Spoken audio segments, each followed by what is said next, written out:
ഇന്നത്തെ കാലത്ത് നമ്മുടെ കഴിവിനനുസരിച്ചൊരു ജോലി ലഭിക്കുക എന്നത് കുറച്ച് പ്രയാസമുള്ള കാര്യമാണ്. നല്ല മാർക്കോടുകൂടി പാസ്സായവർക്ക് പോലും തങ്ങളുടെ കഴിവിനനുസരിച്ചുള്ള ജോലി ലഭിക്കുന്നില്ല എന്നതാണ് സത്യം. എന്നാൽ അൺഅക്കാഡമിയുടെ റീലെവൽ പ്ലാറ്റ്ഫോമിൻ്റെ സഹായത്തോടുകൂടി ഇനി നമുക്ക് നമ്മുടെ ഇഷ്ടത്തിനനുസരിച്ച് നമ്മുടെ കഴിവിനനുസരിച്ചുള്ള ഒരു ജോലി നേടിയെടുക്കുക വളരെ എളുപ്പമുള്ളൊരു കാര്യമായി തീരുന്നു. കോളേജ് ഡിഗ്രി ഇല്ലാത്തവർക്ക് പോലും റീലെവലിൻ്റെ സഹായത്തോടു കൂടി ഇന്ത്യയിലെ തന്നെ മികച്ച യൂണിക്കോൺ കമ്പനികളിൽ front end development, back end development, business development തുടങ്ങിയ ജോബ് റോൾസിൽ 40 ലക്ഷം രൂപ വരെയുള്ള പാക്കേജുകൾ ലഭിക്കുന്നുണ്ട്. ഇന്ത്യയിലെ തന്നെ മികച്ച ഇ-കൊമേഴ്സ് വെബ്സൈറ്റുകളിൽ ഒന്നായിട്ടുള്ള സ്നാപ്ഡീലിൽ 20 ലക്ഷം രൂപയുടെ പാക്കേജാണ് ഇപ്പോൾ അവൈലബിൾ ആയിട്ടുള്ളത്. ഡിസ്ക്രിപ്ഷനിൽ കൊടുത്തിരിക്കുന്ന ലിങ്ക് വഴി റീലെവൽ വെബ്സൈറ്റിൽ കയറി സൈൻ അപ്പ് ചെയ്തതിന് ശേഷം റീലെവലിൻ്റെ ഫ്രീ ടെസ്റ്റ് അറ്റൻഡ് ചെയ്യുക. റീലെവൽ ടെസ്റ്റിന് വേണ്ടി പ്രിപ്പയർ ചെയ്യാനായിട്ടുള്ള ഫ്രീ ആയിട്ടുള്ള ലേണിംഗ് റിസോഴ്സസും മോക്ക് ടെസ്റ്റും എല്ലാം തന്നെ വെബ്സൈറ്റിൽ തന്നെ അവൈലബിൾ ആണ്. മാത്രമല്ല റീലെവലിൻ്റെ ടെസ്റ്റിൽ നല്ല രീതിയിൽ പെർഫോം ചെയ്യുന്നവർക്ക് ജോലി മാത്രമല്ല ലഭിക്കുന്നത്, റീലെവലിൻ്റെ തന്നെ ഗുഡീസ് ഗിഫ്റ്റ് ബോക്സ് ലഭിക്കുന്നുണ്ട്. മാത്രമല്ല മാക്ബുക്ക്, ഐഫോൺ പോലുള്ള സമ്മാനങ്ങളും അവരെ തേടി വരുന്നുണ്ട്. ഓൾറെഡി ജോലി ചെയ്യുന്ന എക്സ്പീരിയൻസ് ഉള്ള ഒരാളാണ് നിങ്ങളെങ്കിൽ തീർച്ചയായിട്ടും നിങ്ങൾക്ക് 50% സാലറി ഹൈക്ക് ലഭിക്കാനും റീലെവലിൻ്റെ ടെസ്റ്റ് വഴി സാധിക്കുന്നുണ്ട്. സോ നിങ്ങളുടെ കരിയറും ലൈഫും ട്രാൻസ്ഫോം ചെയ്യാൻ നിങ്ങൾ ആഗ്രഹിക്കുന്നുണ്ടെങ്കിൽ തീർച്ചയായും ഡിസ്ക്രിപ്ഷനിൽ കൊടുത്തിരിക്കുന്ന ലിങ്ക് വഴി വെബ്സൈറ്റിൽ കയറി സൈൻ അപ്പ് ചെയ്യുക, റീലെവലിൻ്റെ ഫ്രീ ടെസ്റ്റ് അറ്റൻഡ് ചെയ്യുക. നമ്മളുടെ ഇടയിൽ തന്നെ സൗന്ദര്യം എന്നുള്ള കോൺസെപ്റ്റിനെ പറ്റി വ്യത്യസ്ത കാഴ്ചപ്പാടിലുള്ള ആളുകളുണ്ട്. അതായത് സൗന്ദര്യം എന്നുള്ളത് ഒരു ഭംഗിയുള്ള മുഖമാണെന്ന് വിചാരിക്കുന്ന ആളുകളുണ്ട്. അതോടൊപ്പം സൗന്ദര്യം എന്നുള്ളത് ശരിക്കും നല്ല ഒരു മനസ്സും നല്ല പെരുമാറ്റവും സ്വഭാവവും ഒക്കെയാണ് എന്നുള്ള രീതിയിൽ വിചാരിച്ച് അതിൻ്റെ അടിസ്ഥാനത്തിൽ ജീവിക്കുന്ന ഒരുപാട് പേരുണ്ട്. പക്ഷേ യഥാർത്ഥത്തിൽ നമ്മൾ ഓരോരുത്തരും യുണീക്കാണ്. അതായത് നമ്മൾ ഓരോരുത്തരും വ്യത്യസ്തമായിട്ടുള്ള രീതിയിൽ ഭംഗിയുള്ളവരാണ് എന്ന് തന്നെ പറയാം.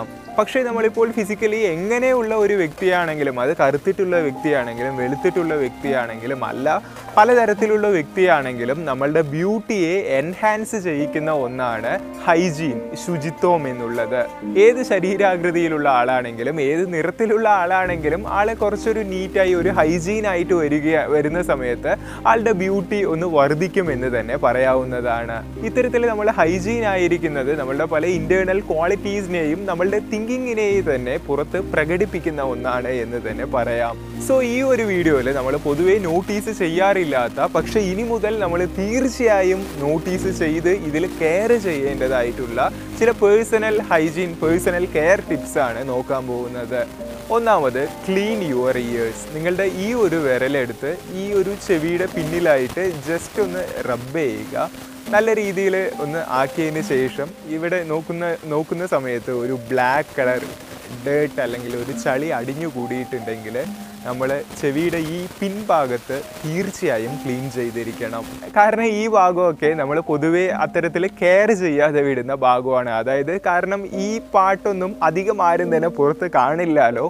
സോ അതുകൊണ്ട് നമ്മൾ അത് ക്ലീൻ ചെയ്യുന്ന കാര്യത്തിലും നമ്മൾ ഭൂരിഭാഗം പേരും അത്രയ്ക്ക് ഒരു ലേസി ആയിരിക്കാം, അല്ല എങ്കിൽ അത്രയ്ക്ക് ബോധേഡ് ആയിരിക്കില്ല. ദേഹം മുഴുവൻ തന്നെ സോപ്പിട്ട് വൃത്തിയാക്കി കഴുകിയാലും ഈ ഒരു പാട്ട് മാത്രം ക്ലീൻ ചെയ്യാത്ത ഒരുപാട് പേരുണ്ടാവും.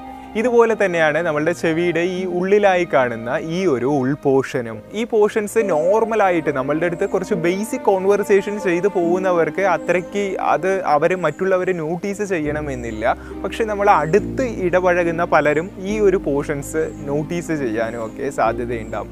സോ ഇത് നമ്മൾ ഇനി ഡേറ്റിങ്ങിന് പോവുകയാണെങ്കിലും അല്ല മറ്റ് പല സ്ഥലത്തേക്ക് പോകുന്ന സമയത്തും അത് നമ്മളുടെ ഇംപ്രഷനെ തന്നെ ബാധിക്കാനും സാധ്യതയുണ്ട്. സോ അതുകൊണ്ട് തന്നെ ആഴ്ചയിൽ ഒരു 2 പ്രാവശ്യമെങ്കിലും ചെവിയുടെ ഈ ഒരു ഉൾപോർഷനും അതുപോലെ പിന്നിലായുള്ള ഈ ഒരു പോർഷനും നല്ല രീതിയിൽ തന്നെ വാഷ് ചെയ്യാനായി ശ്രദ്ധിക്കുക.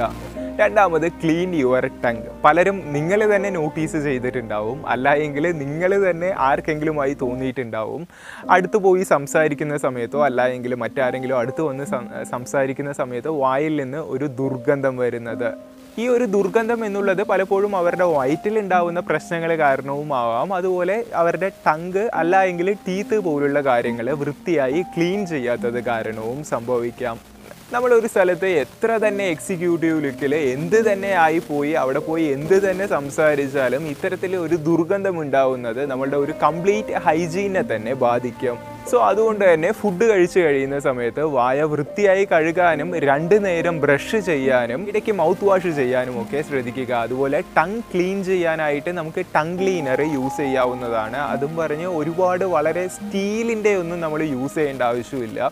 അങ്ങനെ ഓവറായിട്ട് സ്റ്റീലിൻ്റെ ഉപയോഗിക്കുന്ന സമയത്ത് നമ്മളുടെ നാവിൻ്റെ മോൾ ഭാഗത്തുള്ള ആ ഒരു ബേസിക് ലെവലിലെ ഒരു ലെയർ തന്നെ പലപ്പോഴും പോവാനും അത് കാരണം തന്നെ പല പ്രശ്നങ്ങൾ ഉണ്ടാവാനും സാധ്യതയുണ്ട്. സോ ഇപ്പോൾ മാർക്കറ്റിൽ പല പ്ലാസ്റ്റിക്കിൻ്റെതും മറ്റുമൊക്കെ അവൈലബിൾ ആയിട്ട് ലഭിക്കും. അതായത് നമുക്ക് ഇൻഫെക്ഷൻസ് കാര്യങ്ങളൊന്നും ഉണ്ടാക്കാത്ത തരത്തിലുള്ള പ്ലാസ്റ്റിക്കിൻ്റെ കാര്യങ്ങൾ അവൈലബിൾ ആയിരിക്കും. സോ അത് ഉപയോഗിച്ച് സ്മൂത്തായിട്ട് തന്നെ ക്ലീൻ ചെയ്യാൻ ശ്രമിക്കുക. മൂന്നാമത് ക്ലീൻ യുവർ ബെല്ലി. അതായത് ഏറ്റവും കൂടുതൽ അഴുക്ക് നിറഞ്ഞു നിൽക്കുന്ന ഒരു ഭാഗമാണ് നമ്മളുടെ ബെല്ലി ബോട്ടം, അതായത് നമ്മളുടെ പൊക്കിൽ ഭാഗം. നമ്മൾ കുളിക്കുന്ന സമയത്ത് ഉണ്ടാകുന്ന സോപ്പിൻ്റെ പതയും അതുപോലെ മറ്റ് അഴുക്കും ഒക്കെ ഇവിടെ ഓവറായിട്ട് തന്നെ ഡെപ്പോസിറ്റ് ആവും. പക്ഷേ ഇയറുടെ പിന്നിലെ ഭാഗം പോലെ തന്നെ ഈ ഒരു ഭാഗം കൂടി ആരും തന്നെ അധികം കെയർ ചെയ്യാറുണ്ടാവില്ല. കാരണം ഇതും കൂടി നമ്മൾ പുറത്ത് കാണിക്കുന്ന ഒന്നല്ലല്ലോ, നമ്മളുടെ പ്രൈവറ്റ് ഏരിയ ആണല്ലോ. സോ അതുകൊണ്ട് തന്നെ ആയിരിക്കാം കൂടുതൽ പേരും ഇതിൻ്റെ ഒരു ഹൈജീനെ പറ്റി ശ്രദ്ധിക്കാതിരിക്കുന്നത്. പക്ഷെ നമ്മൾ ആസ് എ TFG ഫാമിലിയിലെ ഒരു മെമ്പറായിരിക്കുന്ന ഒരു വ്യക്തി എന്ന നിലയ്ക്ക് ഇനി നമ്മളെങ്കിലും ഈ ഒരു കാര്യം ആവർത്തിച്ചുകൂടാ. സോ ഇതിനു വേണ്ടി എന്ത് ചെയ്യാമെന്ന് ചോദിക്കുകയാണെങ്കിൽ, കുളിച്ചു വന്ന സമയത്ത് ലൈറ്റായിട്ട് ആ പൊക്കിൽ ഭാഗത്ത് വെള്ളം ഉണ്ടാവുന്ന സമയത്ത് ഇയർ ബഡ്സ് ഉണ്ടാവുമല്ലോ, സോ അതെടുത്ത് അവിടെ ജസ്റ്റ് ഒന്ന് റൗണ്ട് ചെയ്ത് വാഷ് ചെയ്യാവുന്നതാണ്. സോ ഇത്തരത്തിൽ ചെയ്യുന്നതിലൂടെ നമ്മളുടെ പൊക്കിൽ ഭാഗത്ത് ഉണ്ടാകുന്ന ഒരുപാട് ഡേർട്സും ബാക്ടീരിയാസും ഒക്കെ ഒഴിവാക്കാൻ സാധിക്കും. സോ ഈ ഒരു കാര്യം ഇന്നു മുതൽ ആരൊക്കെ ചെയ്യാൻ പോകുന്നു എന്നുള്ളത് താഴെ കമൻറ്റിൽ അറിയിക്കുക. നാലാമത് ക്ലീൻ യുവർ ഫീറ്റ്. പ്രത്യേകിച്ച് കൊറോണ സമയമായതുകൊണ്ട് തന്നെ നമ്മളിൽ ഭൂരിഭാഗം പേരും പുറത്തൊക്കെ പോയിട്ട് വരികയാണെങ്കിൽ വീട്ടിൽ വന്നതിന് ശേഷം കുളിക്കാറുണ്ടാകും. പക്ഷേ അങ്ങനെ കുളിക്കുന്ന സമയത്തും എത്ര പേര് നമ്മളുടെ കാലിൻ്റെ അടിഭാഗം വൃത്തിയാക്കാറുണ്ടാവും? അത് വളരെ കുറച്ച് പേര് മാത്രമായിരിക്കും. സോ ഇത്തരത്തിൽ നമ്മൾ കാലിൻ്റെ ഫീറ്റ് ഭാഗം കറക്റ്റായിട്ട് വൃത്തിയായി ക്ലീൻ ചെയ്യാതെ പ്രോപ്പറായി സൂക്ഷിക്കാതെ ഇരിക്കുന്നത് മൂലം അത് വിണ്ട് കീറാനും അതുപോലെ പല അലർജി കാര്യങ്ങളൊക്കെ ഉണ്ടാവാനുമായി കാരണമാകും. അതായത് ഈ ഒരു വിണ്ട് കീറൽ എന്നുള്ളത് ഇത് ഫീറ്റ് ക്ലീൻ ചെയ്യാത്തത് മൂലം മാത്രമല്ല സംഭവിക്കുന്നത്, പല വൈറ്റമിൻസ് മിനറൽസിൻ്റെ കുറവ് മൂലവും സംഭവിക്കാം, അതുപോലെ ജെനറ്റിക്സായും നടക്കാം. പക്ഷെ പലർക്കും ഈ ഒരു പ്രശ്നം കാരണമാണ് ഈ ഒരു വിണ്ട് കീറൽ അതുപോലെ അലർജീസ് ഒക്കെ ഉണ്ടാവുന്നത്. അഞ്ചാമത് ഇത് പലർക്കും ഉള്ള ഒരു ശീലമായിരിക്കും. അതായത് ഒരു സമയത്ത് വരെ പേഴ്സണലി എനിക്ക് കൂടി ഉണ്ടായിരുന്ന ഒരു ശീലമാണ് നമ്മൾ കുളിച്ചു വന്നതിന് ശേഷം ടവല് യൂസ് ചെയ്ത് മുഖം അമർത്തി തുടയ്ക്കുന്നത്. ഇത് കാരണം തന്നെ മുഖത്ത് ഒരുപാട് ചുളിവുകൾ ഉണ്ടാവാനും പോഴ്സ് ഉണ്ടാവാനും അതുപോലെ മുഖക്കുരു പോലുള്ള കാര്യങ്ങൾ ഉണ്ടാവാനും ഒക്കെ സാധ്യതയുണ്ട്. സോ അതുകൊണ്ട് തന്നെ കുളിച്ചു വന്നതിന് ശേഷം തോർത്ത് അല്ലെങ്കിൽ ടവൽ യൂസ് ചെയ്ത് മുഖം പതിയെ മാത്രം തുടയ്ക്കുക. അതുപോലെ നമ്മൾ ഉറങ്ങുന്നതിന് മുമ്പ് നല്ല ഒറിജിനൽ ആയിട്ടുള്ള മോയ്സ്ചറൈസർ ഒക്കെ മുഖത്ത് അപ്ലൈ ചെയ്യുകയാണെങ്കിൽ ഇത് നമ്മളുടെ യങ് ലുക്കിന് കൂടി സഹായിക്കും. അതായത് നമ്മൾ എപ്പോഴും യങ് ലുക്കായി തന്നെ നിലനിർത്താനായിട്ട് ഒരു പരിധി വരെ സഹായിക്കും. ആറാമത് ക്ലീൻ യുവർ ബോഡി. പലരും ജിമ്മിലൊക്കെ പോയി വന്ന് നല്ല രീതിയിൽ തന്നെ വിയർത്തിരിക്കുന്ന സമയത്ത് ആ ഒരു വിയർപ്പ് ഉണങ്ങുന്നത് വരെ അങ്ങനെ തന്നെ കുളിക്കാതിരിക്കാറുണ്ട്. സോ ഇത്തരത്തിൽ കൂടെ ചെയ്തുകൊണ്ടിരിക്കുന്നത് നമ്മളുടെ ആ ഒരു സ്കിന്നിൻ്റെ സോഫ്റ്റ്നെസ്സിനെ തന്നെ ഇല്ലാതാക്കാനും അതുപോലെ നമ്മളുടെ സ്കിന്നിൽ നിന്ന് ഒരുപാട് ദുർഗന്ധം വരാനും ഒക്കെ കാരണമാകും. സോ അതുകൊണ്ട് തന്നെ ഒരുവിധം വിയർക്കുകയാണെങ്കിൽ പെട്ടെന്ന് തന്നെ കുളിക്കാൻ ശ്രമിക്കുക. ഏഴാമത് wash your hands more often. ഈ ഒരു കാലഘട്ടത്തിൽ നമ്മൾ തീർച്ചയായും ചെയ്തിരിക്കേണ്ട ഒരു കാര്യമാണ് ഇടയ്ക്കിടയ്ക്ക് കൈ കഴുകുക എന്നുള്ളത്. ഏറ്റവും പെട്ടെന്ന് തന്നെ ബാക്ടീരിയാസിന് എത്തിപ്പെടാൻ പറ്റുന്ന ഒരു ഭാഗമാണ് നമ്മളുടെ കൈ എന്നുള്ളത്. സോ അതുകൊണ്ട് തന്നെ ക്ലീനായി ഇരിക്കാനും ഹെൽത്തി ആയി ഇരിക്കാനും ഇടയ്ക്കിടയ്ക്ക് കൈ കഴുകുക.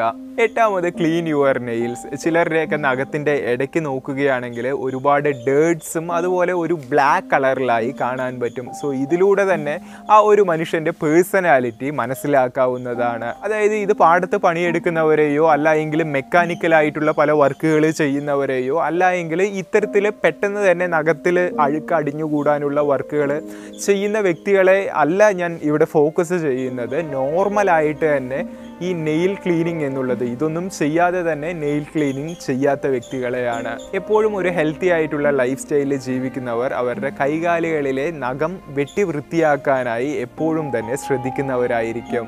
നമ്മൾ നഖം വെട്ടണം എന്ന് പോലുമല്ല ഇവിടെ പറയുന്നത്. വെട്ടുന്നില്ല എങ്കിൽ പോലും അത് ക്ലീൻ ആക്കി മെയിൻറ്റെയിൻ ചെയ്യാനായി ശ്രദ്ധിക്കുക. 8ാമത് ക്ലീൻ യുവർ ബെഡ്ഷീറ്റ്. അതായത് നമ്മളെല്ലാവരും തന്നെ ദിവസേന കുളിക്കുന്ന വ്യക്തികളായിരിക്കും. പക്ഷേ ചിലർ മാത്രമാണ് നമ്മളുടെ ബെഡ്ഷീറ്റും അതുപോലെ തലയണയിൽ ഉപയോഗിച്ചിട്ടുള്ള കവറുമൊക്കെ ഇടയ്ക്കിടയ്ക്ക് വാഷ് ചെയ്യുന്നതും മാറ്റുന്നതും. ദിവസത്തിൽ 6 to 8 മണിക്കൂറെങ്കിലും നമ്മൾ ബെഡിൽ കിടക്കാനായി സ്പെൻഡ് ചെയ്യാറുണ്ടാകും. സോ അതുകൊണ്ട് തന്നെ ആഴ്ചയിൽ ഒരു പ്രാവശ്യമെങ്കിലും ഈ ബെഡ്ഷീറ്റും അതുപോലെ തലയണയുടെ കവറുമൊക്കെ ക്ലീൻ ചെയ്യാൻ ശ്രദ്ധിക്കുക. കാരണം ഈ ബെഡ്ഷീറ്റിലും തലയണയുടെ കവറിലും ഒക്കെ നമ്മൾ ഉറങ്ങുന്ന സമയത്ത് നമ്മളുടെ ബോഡിയിൽ നിന്ന് പുറത്തു വരുന്ന ഒരുപാട് ഡെഡ് സെൽസും ഓയിൽസും നമ്മളുടെ ബോഡി ഹീറ്റ്സും ഒക്കെ ഉണ്ടാകും. സോ അതുകൊണ്ട് തന്നെ ഇത്തരത്തിലുള്ള കാര്യങ്ങൾ കൃത്യമായി ചേഞ്ച് ചെയ്ത് ക്ലീൻ ചെയ്ത് മെയിൻറ്റെയിൻ ചെയ്യുക. ശരിക്കും ഇത്തരത്തിലുള്ള കാര്യങ്ങളൊക്കെ നമ്മൾ ബേസിക്കായി ചെയ്യേണ്ട കാര്യങ്ങളാണ്. പക്ഷേ ഈ കാര്യങ്ങൾ പോലും ചെയ്യാത്ത ഒരുപാട് പേർ നമുക്കിടയിൽ തന്നെ ഉണ്ട് എന്നുള്ളതാണ്. സോ ഈ കാര്യങ്ങൾ ഇനിയെങ്കിലും ചെയ്യാനായി ആരംഭിക്കുക. കാരണം it will make you healthier and more happier. So anyway, thank you so much for watching. It's me Akshay. Stay grounded. Bye all.